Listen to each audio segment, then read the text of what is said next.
Selamat berjumpa kembali dalam layanan audio sahabat seperjalanan. Hari ini adalah hari Minggu 6 April 2025. Tema renungan saat teduh kita dengan judul LGBT menurut Alkitab. Firman Tuhan terambil dalam Roma pasal yang pertama ayat 26 sampai dengan ke-29. Demikian bunyi firman Tuhan. Karena itu Allah menyerahkan mereka kepada nafsu yang memalukan, sebab istri-istri mereka menggantikan persetubuhan yang wajar dengan yang tidak wajar. Demikian juga suami-suami meninggalkan persetubuhan yang wajar dengan istri mereka dan menyala-nyala dalam berahi mereka seorang kepada yang lain, sehingga mereka melakukan kemesuman laki-laki dengan laki-laki, dan karena itu mereka menerima dalam diri mereka balasan yang setimpal untuk kesesatan mereka.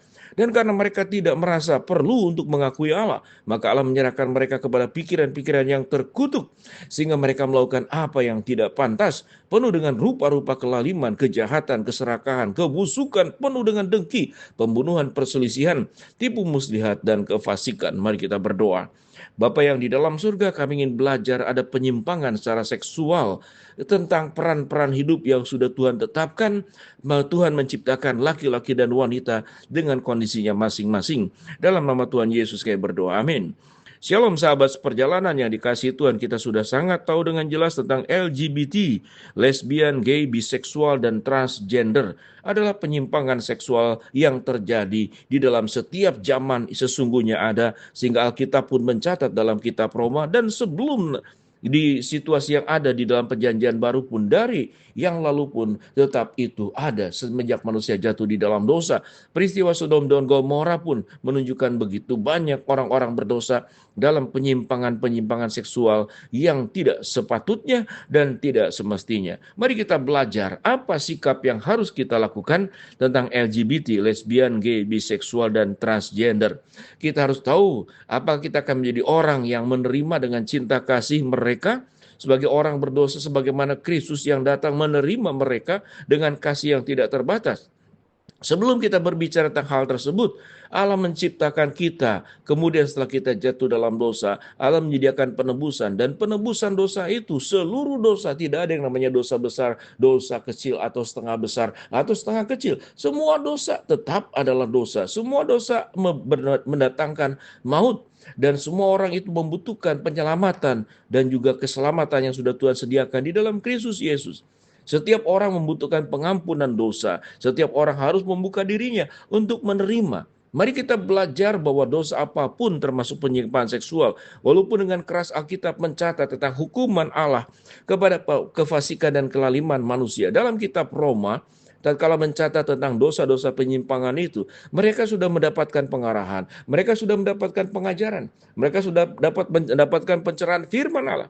Tapi mereka tetap tidak peduli. Artinya mereka dengan sengaja melakukan semuanya itu, sekalipun sudah mendapatkan pencerahan kebenaran dari firman Allah. Sebelum kita melihat di dalam pasal yang pertama, di ayat-ayat yang kita baca tadi, sebelumnya juga sama. Adalah kelompok orang yang tidak percaya kepada Allah, yang kita baca di dalam renungan bersama dalam Roma pasal 1 ayat 18 sampai ke 21, dan kemudian pada ayat yang ke-26 sampai seterusnya ini berbicara tentang penyimpangan seksual. Apa yang mendasari orang menyimpang? Pertama, karena keberdosaan. Yang kedua adalah memang karena tidak mengakui Tuhan itu ada. Tatkala Tuhan tidak mengakui Tuhan itu ada, mereka merasa tidak perlu mentaati apa yang Tuhan perintahkan kepada kita, supaya kita hidup di dalam keadaan normal dan hidup dalam keadaan semestinya. Semua diciptakan oleh Allah di dalam sebuah rancangan yang terbaik. Yang terbaik adalah memang laki-laki dengan wanita di dalam relasi hubungan untuk menjadi suami istri. Bukan kemudian menyangkal keberadaan sewaktu Allah menciptakan kita menjadi wanita, kita tidak mau lalu menjadi laki-laki, atau menjadi laki-laki kita tidak mau, lalu kita menjadi wanita, lalu kita mencintai tidak mau kepada lawan jenis, kita mencintai yang sesama jenis. Ini adalah pelanggaran-pelanggaran sama dengan pelanggaran-pelanggaran dosa lainnya yang di luar kehendak Allah, di luar daripada perintah Tuhan. Sewaktu Tuhan memerintahkan jalan lurus, kita belok kiri, belok kanan. Sewaktu Tuhan memerintahkan belok kiri, kita justru belok kanan. Sewaktu Tuhan memerintahkan belok kanan, kita belok kiri. Ini adalah pelanggaran. Jadi yang paling utama sesungguhnya adalah pemberontakan, tidak mau mengikuti apa yang diperintahkan oleh Allah. Sehingga dikatakan Tuhan begitu murka. Dan Allah menyerahkan mereka kepada pikiran-pikiran yang terkutuk. Tafsiran yang sesungguhnya bukan Allah menyerahkan, tapi pikiran-pikiran mereka tidak mau diarahkan oleh Allah, sehingga mereka masuk di dalam perbuatan-perbuatan terkutuk.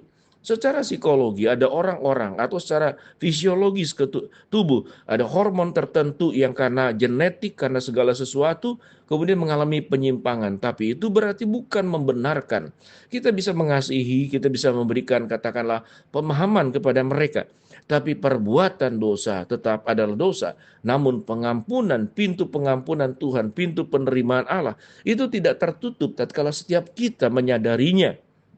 Bukan dengan sengaja melakukan keburukan itu berulang-ulang, dan itu adalah kelompok termasuk orang bebal yang memang tidak mempercayai Allah, yang memang tidak mau taat kepada Allah. Kita tahu dengan jelas kalau ada orang yang punya penyimpangan seksual, LGBT, lesbian, gay, biseksual, transgender, itu kelemahan mereka. Tapi kalau kita boleh jujur, setiap kita juga punya kelemahan dosa-dosa. Kalaupun bukan dosa LGBT, tapi dosa yang lain. Ada orang yang sangat suka sekali marah.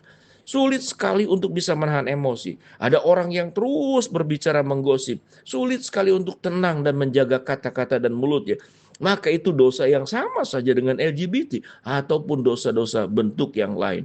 Ada orang yang tidak pernah punya empati, sangat suka sekali untuk menghina orang bawah, orang biasa, rakyat biasa, suka sekali menghina orang-orang yang ada di jalanan. Maka sikap dosa menghina, apa dosanya sama? Sama saja itu dosa di hadapan Allah.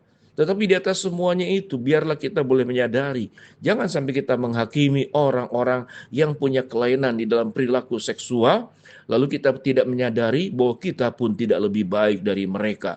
Kita tetap menetapkan bahwa firman Allah adalah yang membimbing kita. Kita tetap meyakini bahwa setiap dosa itu ada hukuman dan itu adalah kedaulatan Tuhan. Hak prerogatif Tuhan yang kita tidak pahami.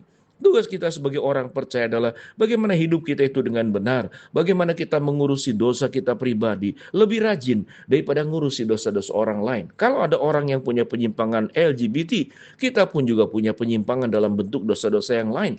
Jangan merasa lebih benar, jangan merasa lebih kudus, jangan merasa lebih kemudian lebih rohani daripada mereka. Lalu kita anggap kelompok-kelompok yang punya penyimpangan seksual sebagai pendosa kelas berat. Dosa tetap dosa. Allah akan punya perhitungannya sendiri dengan dosa kita. Tapi kasih juga tetap kasih. Allah mengasihi dan memberikan kepada kita pengampunan. Akan membuang seluruh dosa-dosa kita sampai ke tubir-tubir laut. Akan menjadi putih seperti bulu domba. Dan akan putih seperti salju. Itulah kasih Allah. Itu juga adalah hukuman Allah. Sebagai orang percaya, biarlah kita terus memperbaiki diri kita sendiri. Urusan dosa orang lain tentu mereka punya tanggung jawab di hadapan Allah. Tapi biarlah kita menjadi pribadi yang lebih rajin mengoreksi, mencari kekurangan kita, memperbaiki. Jangan kemudian terbalik, rajin mengoreksi dosa-dosa orang lain, khususnya penyimpangan seksual, sampai kita lupa bahwa kita juga adalah pendosa. Kita pun membutuhkan pengampunan Tuhan, dan dosa-dosa kita pun akan berhadapan juga dengan hukuman. Kalau Tuhan akan menghukum kita, itu adalah haknya Tuhan. Mari kita belajar menjadi pribadi yang matang, dewasa, menyikapi dosa sendiri dengan baik, menyikapi dosa orang lain juga dengan baik, bukan untuk mengguncingkan apalagi menghakimi. Mari kita berdoa. Bapa dalam surga, terima kasih buat kebenaran firman Allah yang kami pelajari. Hamba berdoa buat sahabat seperjalanan yang sakit, Tuhan jamah sembuhkan. Sahabat seperjalanan yang sedang menghadapi masalah, Tuhan bukakan jalan. Sahabat seperjalanan yang sedang berdoa mengharapkan sesuatu, Tuhan kabulkan dengan cara dan waktu Tuhan yang terbaik. Dalam nama Tuhan Yesus kami berdoa. Amin.